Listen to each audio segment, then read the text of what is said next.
ครับสบายดีพ่อแม่พี่น้องสุขุสุขคนเนาะยินดีต้อนรับเข้าสู่สองดำเบาเล่าเส้นเก่าเส้นเดิมแล้วพี่น้องเนาะ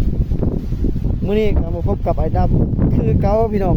จนแล้วบ่ได้พอกันพี่น้องจากการให้การให้คลิปเพราะว่าอยู่บุญบ่มีเวลาถ่ายคลิปพี่น้องครับมื้อนี้ก็เลยมาถ่ายคลิปกับพี่น้องมามื้อนี้เนาะไอ้ดำสิไปไถนาแล้วพี่น้องเป็นมื้อแรกของเดือนนี้กันหลายพี่น้องเบิ่งบรรยากาศบ้านเราพี่น้องขับจอยๆโอ้กันหลายเบิ่งอาจจะ FC อาจจะบ่ได้ยินเสียงปานใดได้ FC ยังคือเก่าบ่ยังอยู่คือเก่าบ่หรือว่าหายไปเบิดเลยแล้วก็เข้าติดตามคือเก่าเด้อพี่น้องเด้อบรรยากาศบ้านเราพี่น้องเนาะราศีประมาณนี้ทั้งแดดทั้งลมพี่น้องที่ว่านี่แล้วเดือน12นี่ไปอยากมาเนาะก็มาลองสัมผัสเบิ่งบรรยากาศบ้านเฮานี่ยินดีต้อนรับเนาะพี่น้องครับมาพี่น้องกินต๊อก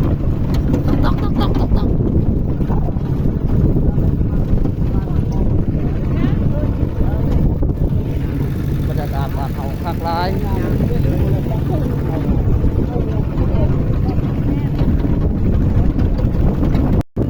่เป็นบรรยากาศในบ้านเฮาพี่น้องเนาะกองอัดสิบ่นิ่งปานใดเนาะพี่น้องว่าโทรศัพท์ราคาบ่แพงเนาะราคาอัดขาย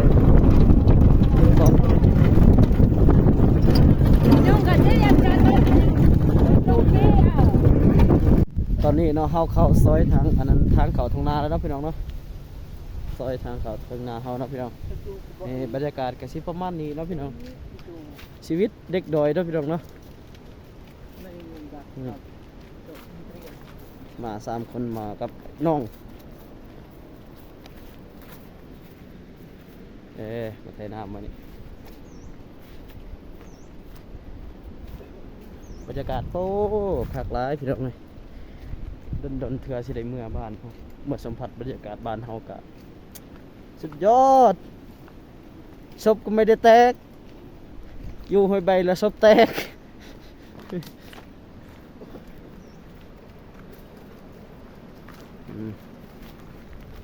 มาเด้อ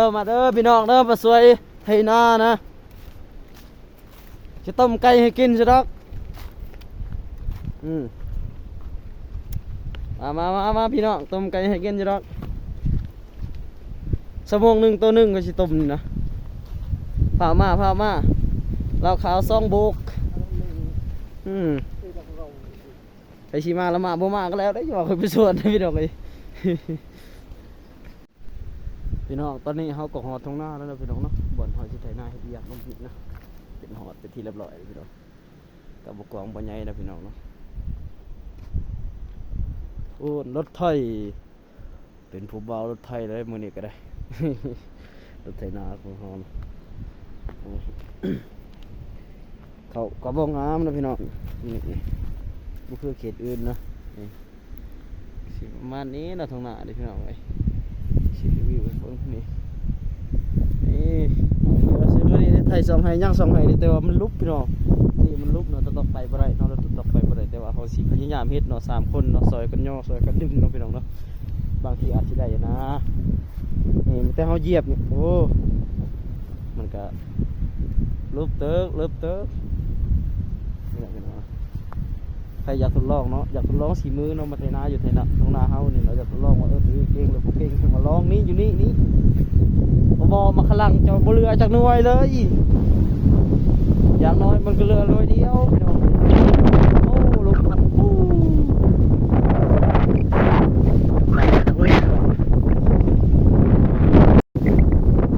นี่มันเป็นรถไถเนาะรถไถเต้นโอ้พี่น้องโอ้นี่รถไถนาแต่ปี2010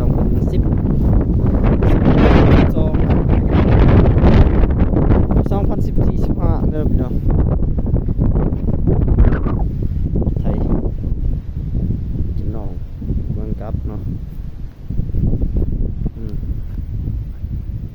นวันเขาเฮ็ดให้ตะกี้นะพี่น้องนะ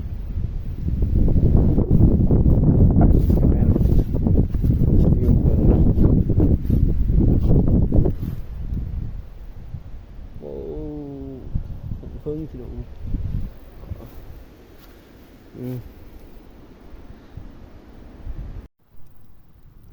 สบายดีพี่น้องมาปิ้งนกพี่น้องเลยอยู่ไห้อยู่หน้าคือเก่าพี่น้องหอดเวลากินข้าวแล้วพี่น้องเลยบังกล่องไว้ก่อนเห็นอยู่บอกไปได้มาพี่น้องมาเลยเขากำลังปิ้งนกพี่น้องเลยฮ้อนก็ฮ้อนพี่น้องนี่ปิ้งนกแซ่บๆเลยพี่น้องเลย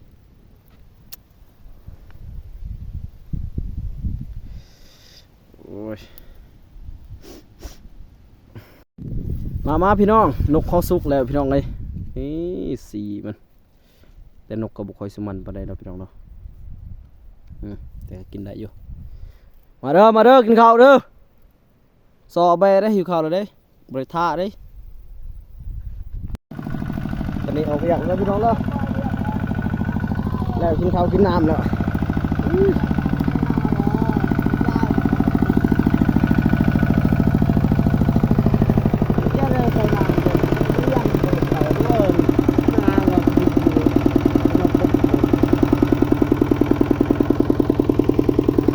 ให้สุดท้ายสู้ๆตัวไร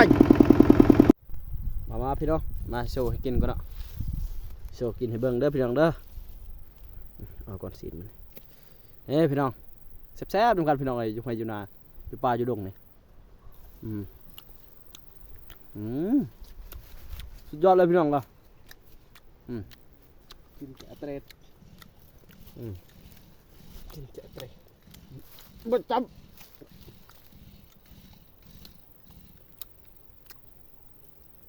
อย่างใหม่เนาะเอาได้นกตัวนึง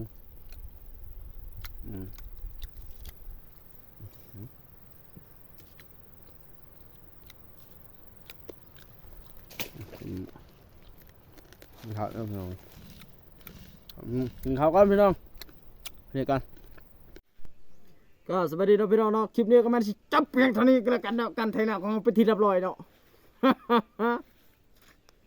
ตอนนี้ครับกำลังสิประกอบรถนะพี่น้องเนาะการไถนาของเขาก็เป็นที่เรียบร้อยสำหรับคลิปนี้ก็บ่มียังมากมายนะพี่น้องเนาะคันมักก็อย่าลืมกดไลค์กดแชร์เด้อพี่น้องเลยเพื่อเป็นกำลังใจในคลิปต่อไปเนาะบายบายเจอกันคลิปใหม่ let's go จู้จู้จู้ดูเอาเอ็ง